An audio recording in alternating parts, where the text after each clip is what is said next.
C'est une période de foot et de fête en Afrique, précisément en Côte d'Ivoire, avec la Coupe d'Afrique des Nations qui se joue actuellement. Nous avons fini avec les premiers matchs et on pense déjà au second match. Mesdames et messieurs, bonsoir, bienvenue sur la télévision Alafia et dans Spécial CAN. Dans cette émission, nous allons faire l'analyse, le décryptage des premiers matchs. Ensuite, on parlera également de la performance ou de la prestation des Aigles du Mali. Qu'est-ce qu'il fallait, qu'est-ce qu'il faut pour le prochain match également. Je suis sur ce plateau avec mes consultants. À ma gauche, nous avons Omar Touré. Il va m'aider à faire l'analyse des points que je viens d'indiquer tout de suite. Et à ma droite, nous avons Mohamed Alassane Sall, dit doyen Le Peul. Messieurs, bonsoir. Bonsoir. Bonsoir, monsieur Mega. Comment ça va? Ça va, Dieu merci. Vous allez bien? Ça va très bien. Alors, je viens de le dire tout de suite, on a fini avec les premiers matchs. Des surprises, on en a vu. On a vu des favoris qui ont trébuché. Je pense à l'Algérie, à l'Égypte, au Ghana, ainsi de suite. Et j'en passe, il y en a beaucoup d'autres. Quel est le bilan qu'on peut faire de ces premiers matchs qui viennent de finir tout de suite? La parole est à qui veut la prendre. Doyen, on commence par le doyen. C'est-à-dire, quand vous parlez de surprise, je peux citer deux cas. Le cas du Ghana, qui, je peux dire, qui a été piégé par le Cap-Vert. Je disais l'autre jour, le Cap-Vert, en général, c'est des binationaux. Ils sont cap-verdiens, en même temps, ils sont portugais. Donc, c'est pour dire que vraiment, ils jouent du bon football. Mais c'est une très grande surprise. Voir le Ghana qui a emporté 4 fois la Coupe d'Afrique des Nations se faire battre par le Cap-Vert, c'est la première surprise. 2, la Tunisie. Okay. Une équipe mondialiste. Je vais parler du Maroc. Mais aujourd'hui, cette équipe qui a déjà perdu face à la Namibie. Ça, c'est les 2 premières surprises, c'est des tremblements de terre. Mais la grande, ce qu'on devait vraiment retenir, il n'y a pas de favori dans cette CAN Côte d'Ivoire 2023. À partir de ce qu'on a vu, chacun doit se préparer. Parce que déjà, je pense que ceux qui ont déjà échoué vont se préparer pour le second match. Ceux qui ont trébuché, comme vous l'avez si dit, ils ne vont pas accepter. Le Ghana n'accepterait jamais une deuxième défaite. Le Nigeria également. Le Nigeria également. C'est pour vous dire que les matchs à venir seront capitaux de part et d'autre. Parce que voir une Tunisie, je peux dire que vraiment, dans nos calculs, peut-être qu'ils vont sortir du groupe E, visiblement c'est la Tunisie et le Mali. Mais c'est pour te dire que vraiment, quelque part, ils vont vendre leur peau très cher. Il y a eu des surprises, des tremblements de terre. Je ne pensais pas voir la Namibie battre une équipe mondialiste comme la Tunisie. Donc le Maroc a respecté son statut. Donc c'est pour vous dire que vraiment, il y aura de l'électricité dans ces deuxièmes matchs de groupe. De la première poule à la dernière, il y a de l'électricité en l'air. Ça ne serait pas de match facile. D'accord. Également, parmi les surprises, on peut parler également de l'Algérie qui a été tenue à l'échec. Nous, tout le monde entier pensait que l'Algérie allait encore revenir encore plus fort parce qu'elle n'arrivait pas à digérer son élimination lors de la phase dernière de la Coupe d'Afrique des Nations. Monsieur Omar Touré, quel bilan faites-vous de ces premiers tours, de ces premiers matchs qui viennent de s'achever? Exactement, monsieur Mega. Moi, ce que je retiens surtout de ces premiers matchs, c'est surtout, comme le doigt apparaît, des faits surprises, mais je vois surtout une évolution très très forte du football africain. Oui. Puisqu'il y a des équipes là qui étaient déjà citées comme étant des équipes favorites, oui, notamment le Ghana, comme le doyen l'a si bien dit, qui ont été quand même tenues à l'échec par des équipes qui n'étaient même pas visibles. L'Égypte? L'Égypte, oui. L'Égypte a fait un match nul, 2-2, n'est-ce pas? Oui, et puis parmi toutes les équipes qui ont été citées comme étant équipes favorites pour ces premiers matchs, c'est seulement la Côte d'Ivoire qui était obligée de gagner quand même. On est quand même sur cette terre. Il ne pouvait pas se permettre de perdre son tout premier match. Et après la Côte d'Ivoire, on a vu le Maroc qui avait aussi un statut de favori. Et lui, il a su le tenir. Et aussi le Mali, ainsi que le Sénégal. Par contre, le Mali, je n'ai pas beaucoup entendu de médias ou de journaux parler de Mali en tant que favori. On le dit comme ça, dans les discussions, on dit Mali est favori. Mais les grands favoris qui ont été ressortis, le Mali ne figurait pas. Sur papier, on peut dire que le Mali figurait parmi les favoris. Non, M. Mega, oui. Le Mali fait partie des favoris. Si on prend groupe par groupe, on sait dans le groupe E, avec le parcours sans faute des éliminatoires, la Coupe d'Afrique des Nations, le Mali est cité parmi les favoris, vu le parcours des aigles du Mali, avec Eric Séguissel. D'accord. Et de deux encore, visiblement, on ne voit dans cette poule que le Mali et la Tunisie. Exactement. Malheureusement que la Tunisie a perdu son premier match. Donc visiblement, ça veut... Mais le Mali fait partie des favoris, qu'on le veut ou pas. D'accord. Okay. Moi, je crois qu'on devrait un peu cesser de citer certaines équipes comme étant... Je crois que les titres même des favoris... J'ai dit sur papier. Sur papier, oui. L'autre jour, vous n'étiez pas là, mais j'ai dit, je n'allais même pas prononcer. Mais si mon cadre me pose des questions, je vais répondre. Aujourd'hui, le statut, la renommée antérieure, c'est fini. Ça, je vous rejoins, M. Meg. Pour moi, le fait même d'octroyer les statuts à une équipe, ça constitue déjà une pression. Et puis, c'est seulement l'autre équipe qui n'est pas citée comme étant favorite qui en gagne surtout. Parce que les jeunes ne sont on ne peut pas l'enlever. Je vous rejoins. Le statut de favori, qu'on le veut ou pas, c'est à travers le parcours des nations. Exactement. Qu'on le veut ou pas aujourd'hui. Quand tu pars du Ghana, 4 fois détenteur de ce trophée, avec tous les joueurs qu'ils ont connus, tu prends la Côte d'Ivoire avec Ablaïtra Ben Badi. Tu prends l'Algérie de Rabat Madjer. Tu reviens encore au Mali avec la dernière génération, les Seydou, les Gila et autres. Forcément, le Mali est une nation de football. Mais sur le terrain, la réalité, c'est autre chose. Ça, je vous rejoins. Exactement. La renommée antérieure aujourd'hui, faisait énormément attention. D'accord. Ok, c'est compris, mais il y a aussi certains points qui ont beaucoup marqué, comment dirais-je, la première partie, on ne dira pas les premiers tours, mais la première partie de cette CAN, c'est-à-dire lors des premiers matchs. Ça, c'était le retard d'André Onana, on en a parlé la dernière fois. On a parlé également de la blessure de Vincent Aboubakar, qui était absent. Ça a joué un peu sur l'équipe, en quelque sorte, on va dire. Il y a aussi l'absence de Camara. De Camara, il y a aussi la maladie d'Yves Bissouma. Tout ça, ce sont des événements qui ont fait le buzz, en quelque sorte, lors de la première partie de cette CAN. Mais tenez-vous bien, messieurs. J'ai quelques informations à partager avec vous sur ce plateau. Selon les remarques, il y a eu 12 matchs qui ont été joués. 12 matchs. Et parmi ces 12 matchs, c'est là qu'on va vous rejoindre, il y a plus de petites équipes en Afrique. Parmi ces 12 matchs, il n'y a jamais eu de 0-0 dans aucun match. Dans aucun match, ça veut dire qu'il y a eu une pluie de buts. Exactement. Et on peut comptabiliser jusqu'à plus de 25 buts qui ont été marqués seulement durant les premiers matchs. Est-ce que c'est une évolution pour le football africain? Non, ça c'est déjà l'avantage des attaquants. On peut dire que vraiment, les attaquants ont mouillé le maillot. Quand vous dites 25 buts, en ces premiers matchs de groupe, donc je peux dire que vraiment, les attaquants sont au rendez-vous. Et quand on ne marque pas aussi souvent, ils ne sont pas visibles. Et les recruteurs sont dans les tribunes. Visiblement, ils sont là avec leur bic et tout, ils observent. Ça, M. Mega, je peux dire que vraiment, les attaquants à cette CAN se sont montrés. Donc là où aussi il n'y a eu pas beaucoup de buts, on va revenir. On peut aussi féliciter les défenses qui n'ont pas pris de buts. Il y a tout ça. D'accord, ok, ça marche. Est-ce que vous avez un mot à dire sur ça, M. Touré? Bon, exactement, vous avez noté l'absence d'un grand attaquant, notamment Vincent Aboubakar. Oui. Lui, on a enregistré son absence lors de cette CAN. Mais je crois que ça aussi, c'est dommage pour lui qu'il ne puisse pas participer à cette CAN. Et c'est dommage pour nous aussi, en matière de bon football.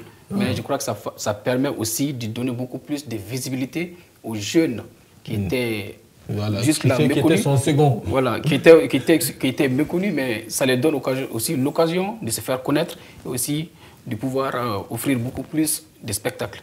D'accord, je l'avais abordé, mais je vais revenir là-dessus. J'ai vu récemment une interview d'André Onana. Le journaliste lui a posé la question parce que lui, il est venu en retard.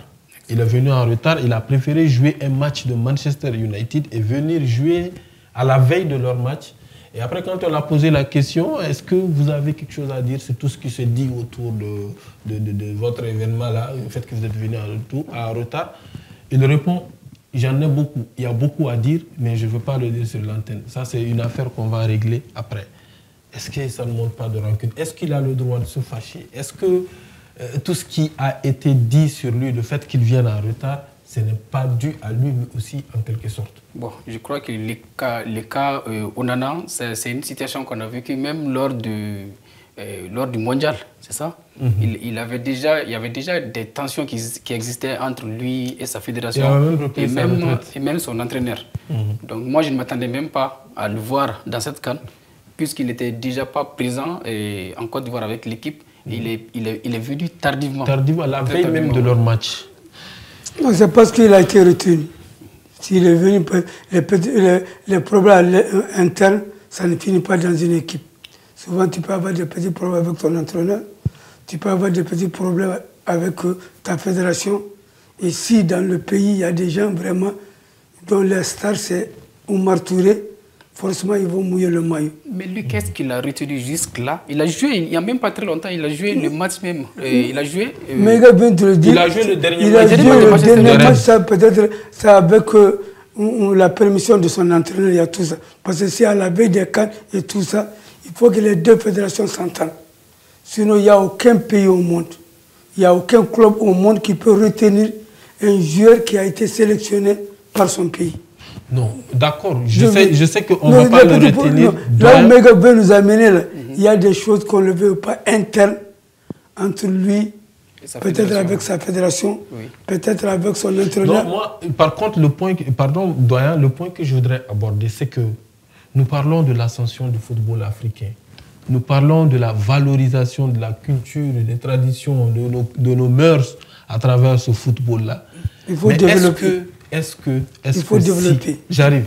Est-ce que si un joueur africain sélectionné par son équipe et qui prend ce retard, qui prend ce retard pour son club, qui décide de jouer d'abord pour son club avant le pays, est-ce que ça montre une bonne image même de l'Afrique ou de l'intérêt de ce dernier qui est africain vis-à-vis du football africain ou de son pays même?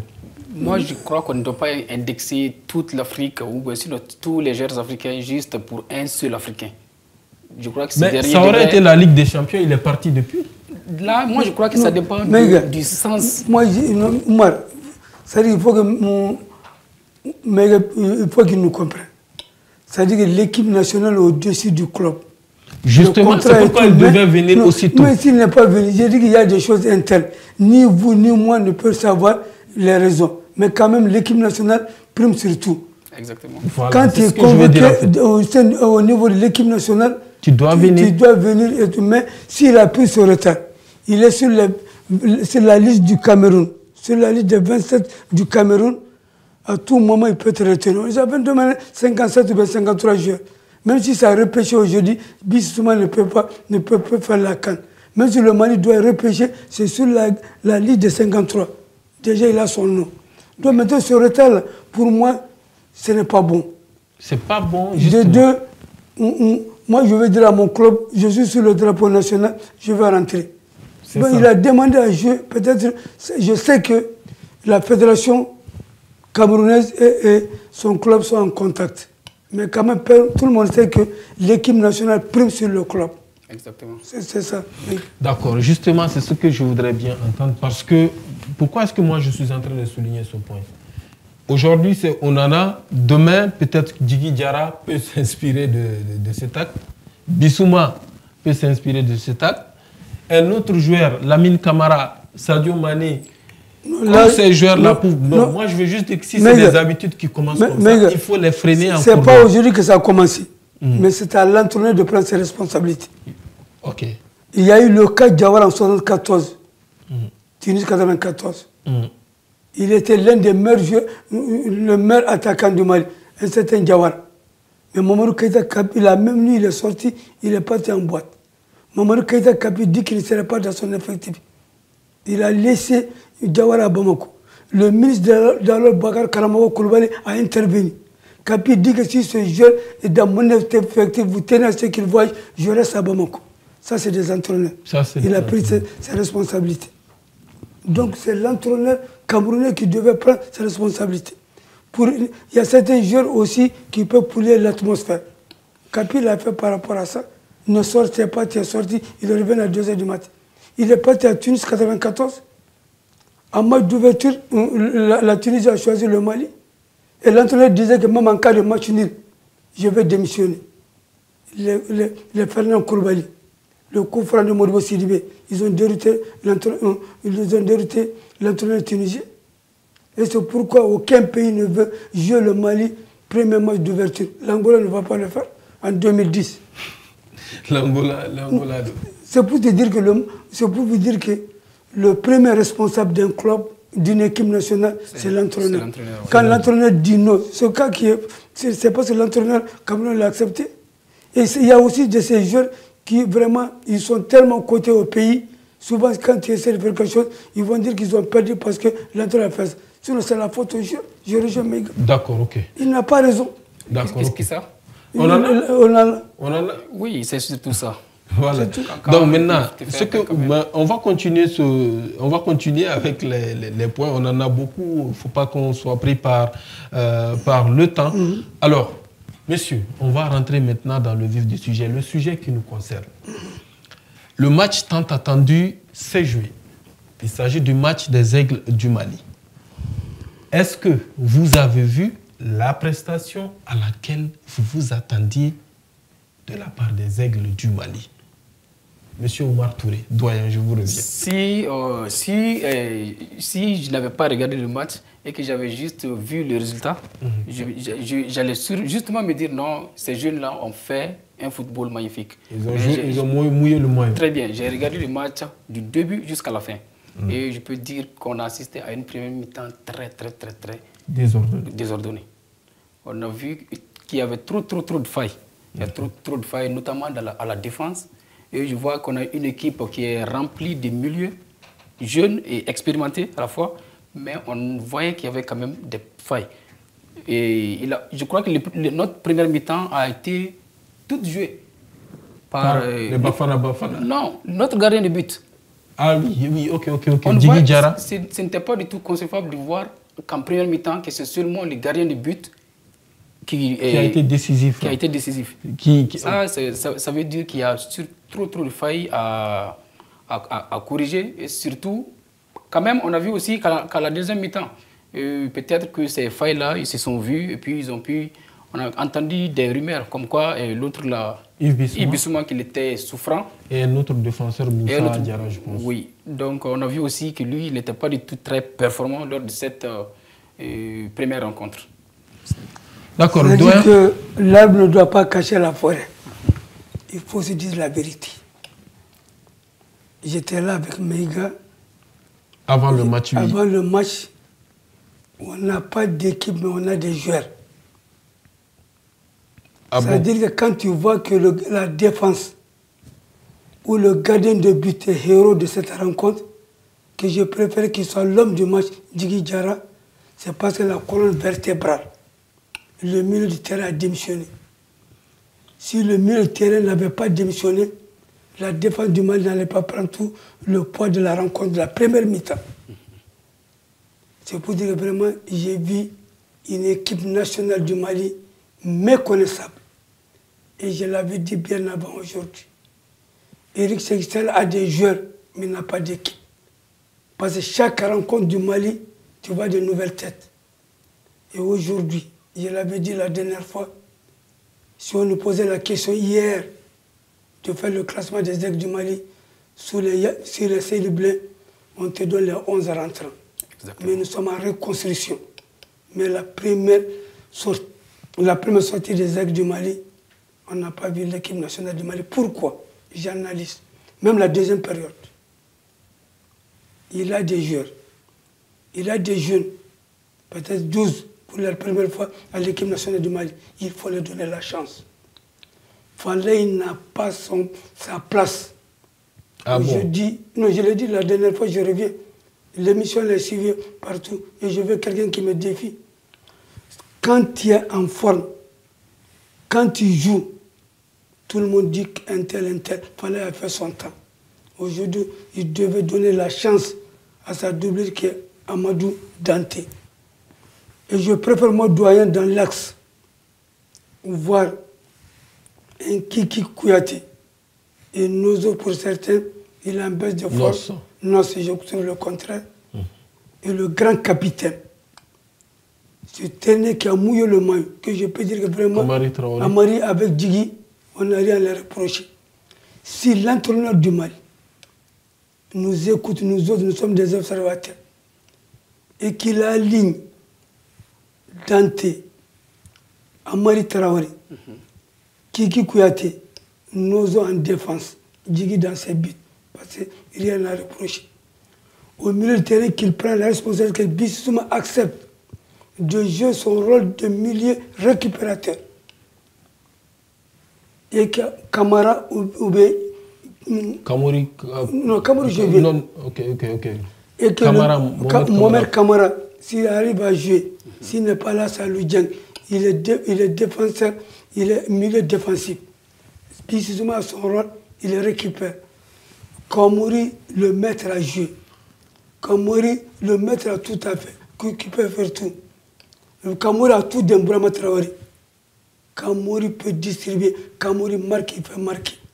Si Eric Segisel nous écoute, avec ce classement, M. Touré, le Mali ne tremblerait pas devant la Tunisie. Mais s'il me fallait, que ce soit à l'axe, que ce soit à côté, ces gens ont déjà visionné nos cassettes. Et la Tunisie, comme un lion blessé, j'étais dans la faune. Comme un lion blessé dans l'eau. On va arriver sur ce... Tu parles du match? Non, je parle du match. Oui, je parle du match qui opposait le Mali face au Bafana. Bafana, oui. Vraiment, on a fait un match moyen. Un match moyen. C'est ce que je suis tout à fait d'accord avec les propos du doyen, mais tout à l'heure il disait que lui, il voyait que Falaye n'avait pas sa place dans l'équipe.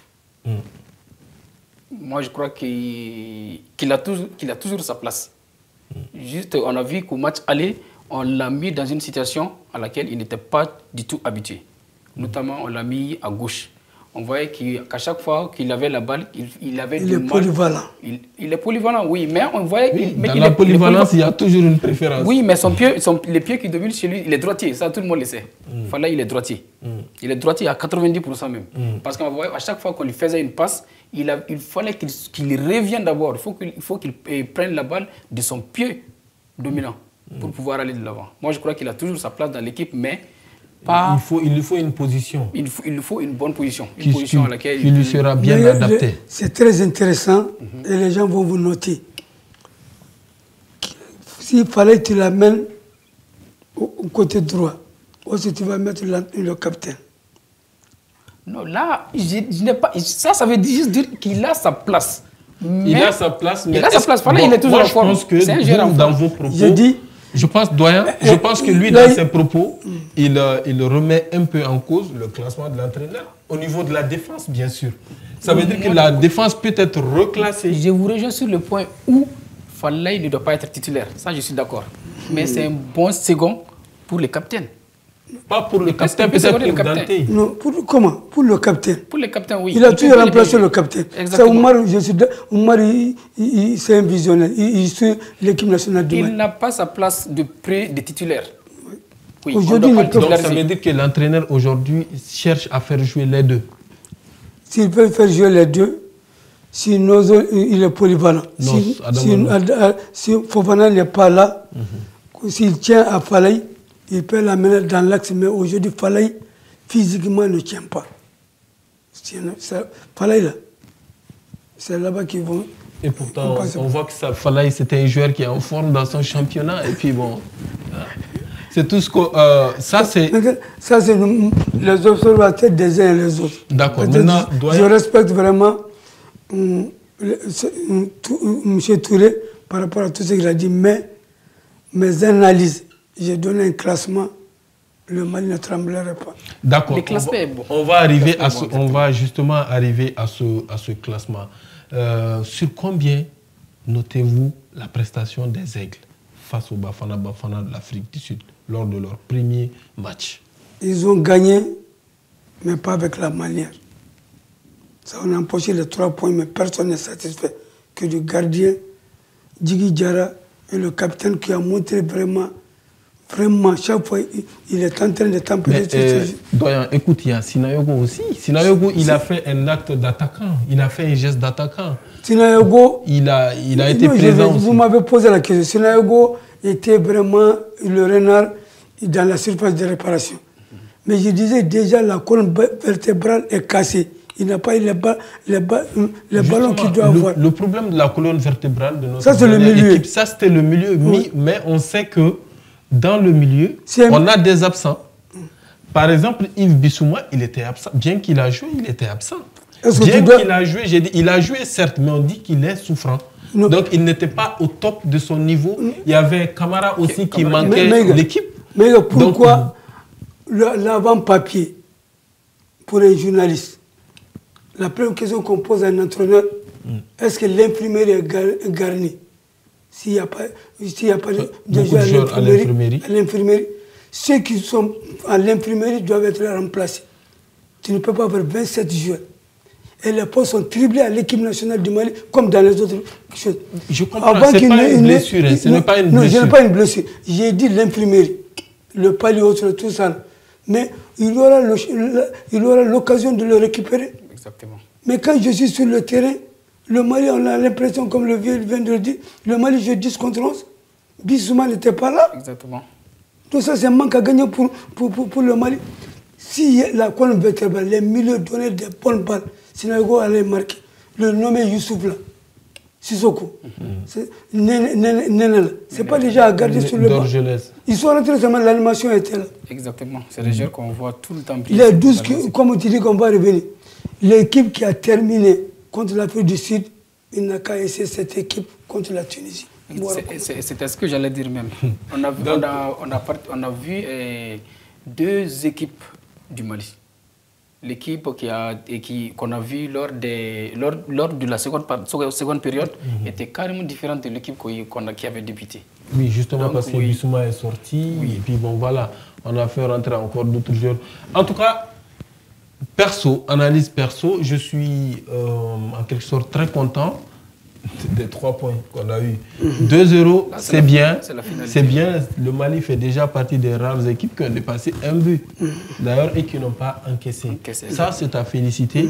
On ne crachera pas sur cette performance. Ils ont mouillé le maillot. C'est des êtres humains. Bien joué à vous, les gars, les Aigles. Nous sommes derrière vous ici au pays. On vous encourage, on vous soutient. Et toutes les analyses que nous sommes en train de faire sur ce plateau, ce n'est pas dans un mauvais sens, c'est dans le but de vous aider encore à vous surpasser, à vous améliorer, afin que nous puissions tous être satisfaits. En tout cas, analyse perso, moi, je n'étais pas du tout même pas à 60% satisfait de notre match, parce qu'en réalité, 1 heure avant le match, quand je regarde notre papier, non, je m'attendais quand même à un match qui ne sera pas facile, certes. Même si le Mali avait battu les Bafana Bafana à 1-0, à 1-0, mais avec du bon football, ça allait me donner beaucoup d'espoir pour le prochain match. Mais notre prestation de la première période, en tout cas, ça m'a fait beaucoup penser. J'ai vu que quand on tombe sur une équipe plus vivace, plus agressive que les Bafana Bafana, à la première mi-temps, le match sera bouclé et fermé. Même si on va bien jouer la seconde période, c'est mort pour nous parce qu'on va beaucoup encaisser. Donc il faut faire beaucoup attention. Moi je pense que l'âme du jeu même, c'est-à-dire le poumon du jeu, la clé du jeu même, c'est les 15 premières minutes. Ensuite les 45 premières minutes. Tout se joue à la première mi-temps. avant de compter sur la deuxième mi-temps. Donc les Aigles, vous pouvez faire mieux. Courage à vous. On est content de la victoire et on attend également un autre 2-0 avec la bonne manière, avec du bon jouet face à la Tunisie, bien que ça ne serait pas facile. C'est sur ces mots, messieurs, que je vais entamer maintenant le prochain match des Aigles du Mali. Messieurs, face à la Tunisie, la Tunisie n'est plus un adversaire nouveau pour nous. Non, pas du tout. C'est un derby en Afrique, Mali-Tunisie. C'est un match qui a beaucoup d'histoire. Comment voyez-vous ce match qui opposera ce samedi la Tunisie face aux Aigles du Mali? Doyen. Monsieur Mega, un homme averti en vaut deux. Ça, c'est clair. La Tunisie et le Mali, ils ont une longue histoire, mais je peux dire à partir de 1994 à nos jours. 74 seulement à nos jours. 74 n'est pas seulement. Non, 94, non, j'ai dit 94 à nos jours, les deux équipes se connaissent. Mais la particularité de cette rencontre, les Tunisiens veulent confirmer leur suprématie sur le Mali à travers la dernière rencontre de la Coupe du Monde, où on a marqué contre notre camp. Ça fait partie du football. Deux, les Aigles du Mali vont prouver que c'était un hasard. Mais malheureusement, au retour, on a fait 0-0. Mais à cette rencontre du samedi, les Aigles doivent faire énormément attention.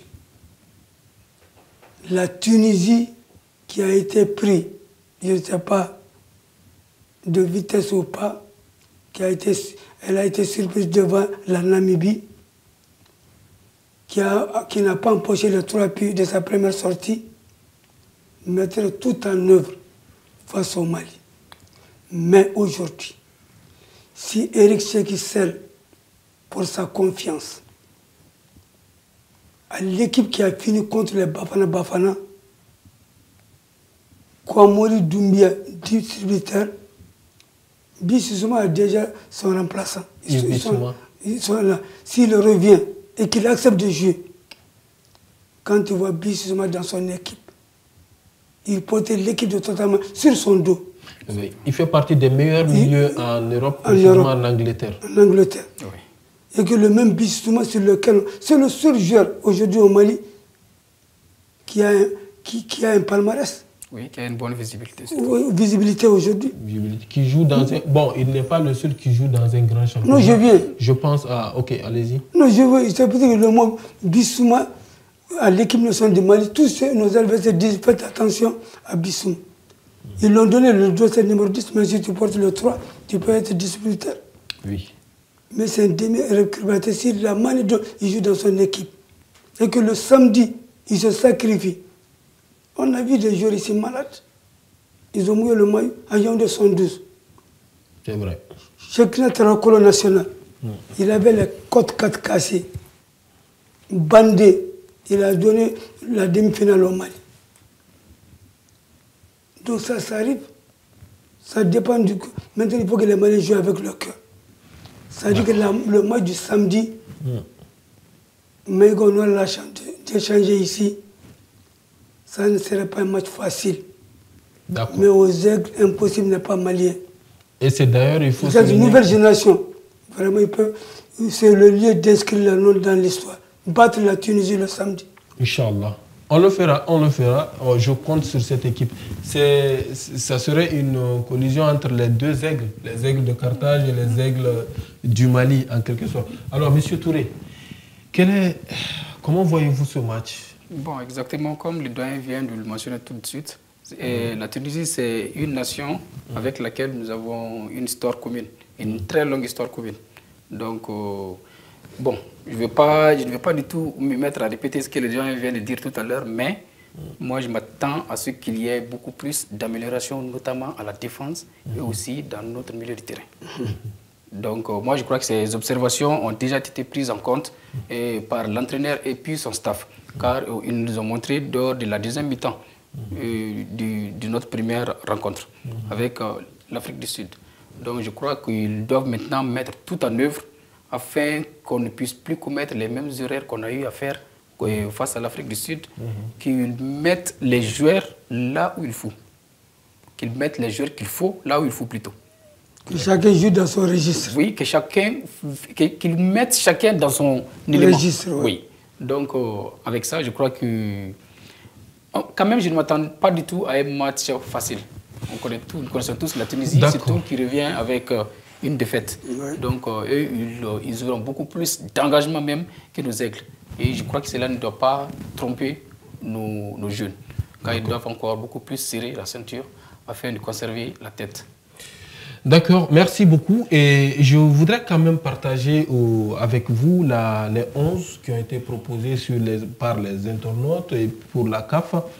Et sur les réseaux sociaux, sur la toile, les 11 types de la CAN, je vais dire des premiers matchs déjà qui viennent finir. Nous avons comme gardien de but Kazapoua. Et nous avons à droite Amari Traoré, nous avons le Marocain Saïs, et nous avons Djikou, le Ghanéen, et nous avons Aït Nouri, l'Algérien, nous avons Fofana, l'Ivoirien, nous avons Lamine Camara, le Sénégalais au milieu, et Ounahi, le Marocain, toujours au milieu. Ensuite, ailier droit, nous avons Mohamed Salah, et ailier gauche, nous avons toujours le Namibien Otto, et comme pointe, nous avons Sina Yoko. Si nous regardons ces 11 et si on fait une petite analyse, sur papier, tout le monde dit que le Mali a le meilleur milieu. Et dans ce milieu, aucun Malien. Maïga, on vient de décortiquer la rencontre. Exactement. Le milieu malien a démissionné. A démissionné? Le milieu malien a démissionné. Si la défense et le gardien prennent le poids d'une rencontre, c'est que ça ne va pas. Comme quelqu'un aimerait le dire. Surtout que cette liste d'équipes type a été faite juste pour les premiers matchs. Oui, donc, et puis c'est surtout... comment dire... Ici, là, je ne suis pas d'accord avec nos confrères. C'est le confrère de la commission média, mais c'est Djigui Diarra qui devait venir. C'est contestable. C'est contestable. C'est contestable, exactement. Qu'on le veut ou pas, même les speakers à travers le monde, quel gardien du Mali. Il a sauvé les meubles. C'est Djigui qui devait être là. Exactement, ça, on ne le dit pas parce qu'on est malien. C'est pas parce que je suis malien, mais j'ai vu presque toutes les rencontres. Et je vois aussi sur la liste qu'il y a Mohamed Salah aussi. C'est vrai que c'est le grand Salah, on le connaît. Sadio Mané n'est pas là. Oui, bon, Sadio Mané, c'est le premier match, Sadio Mané n'a pas été aussi brillant. Tout comme Salah, Salah n'a pas trop brillé. Certes qu'il a marqué sur le penalty, mais il n'a pas été ce grand joueur que nous connaissons en Europe. Les premiers matchs, qu'on le veut ou pas, le gardien qui a sauvé son pays, le gardien qui a été le héros, exactement. Le gardien qui nous a parlé de l'humiliation. Exactement. Parlé à l'humiliation, c'est Djigui. Si vraiment nos confrères de la commission média de la CAF, je ne veux pas aller très loin souvent, sinon j'allais dire que vraiment, ils ont passé à côté. C'est Djigui Diarra qui doit être là. C'est pas parce que je suis malien, c'est lui. D'accord. Djigui Diarra dans les buts. Alors, l'émission tend déjà vers sa fin. Tunisie, Mali. Pronostic. Moi, je vois toujours... je préfère qu'on reste toujours sur cette même lancée face à l'Afrique du Sud. Un petit 2-0 comme ça, oui. Un petit 2-0. Exactement. Doyen, pronostic? C'est-à-dire que les deux équipes savent que ça ne serait pas un match facile. Mais je reviens encore sur mes propos. Si l'entraîneur change le fusil d'épaule, et déjà il a vu vraiment sa première sortie, il ne faut pas qu'il accepte, il essaye de jouer le nul premier mi-temps, comme vous l'avez dit dans votre narration. Dès les premières 15-20 minutes, il faut marquer. Exactement. Et que s'il accepte de donner la chance à ces jeunes gens, à cette nouvelle génération, Inch'Allah, on va chanter et danser de Kayakida. Inch'Allah, c'est ce que nous espérons de tous les cas. Mais donc, pronostic. Score, proposer un score? Mais 2-0. 2-0. Encore. 2-0 encore. Oui. Ok, il n'y a pas de problème. Moi, je voudrais bien pronostiquer. Non, moi, je vois 1-0 à la faveur des Aigles du Mali. Ça, c'est... C'est 2-0. Non, c'est 1-0. Bon, on va pas... Dans tous les cas, ça ne dépend pas de nous, c'est des pronostics que nous faisons. Alors, messieurs, mais il faut que nous fassions attention. On espère quand même de tout cœur remporter cette victoire quand même. Inch'Allah, Inch'Allah. Alors, messieurs, merci quand même de partager toute votre expérience et de partager tout ce temps avec nous sur le plateau de Spécial CAN. Nous vous le rappelons, durant toute cette belle et prestigieuse compétition, il y aura cette émission Spécial CAN pour faire le décryptage et pour analyser les matchs des Aigles du Mali, ainsi que d'autres matchs, d'autres derbys, d'autres matchs importants, on va dire, de la compétition. C'est la deuxième fois que la télévision Alafia vous propose cette émission et aujourd'hui, nous sommes au deuxième numéro de cette émission. En tout cas, merci beaucoup. Merci, chers fidèles téléspectateurs de Alafia Télévision. Bonne suite des programmes de la télévision Alafia toujours. Bonne chance aux Aigles du Mali. À nous la victoire. Et à très bientôt dans un nouveau numéro de Spécial CAN. À très bientôt. Merci.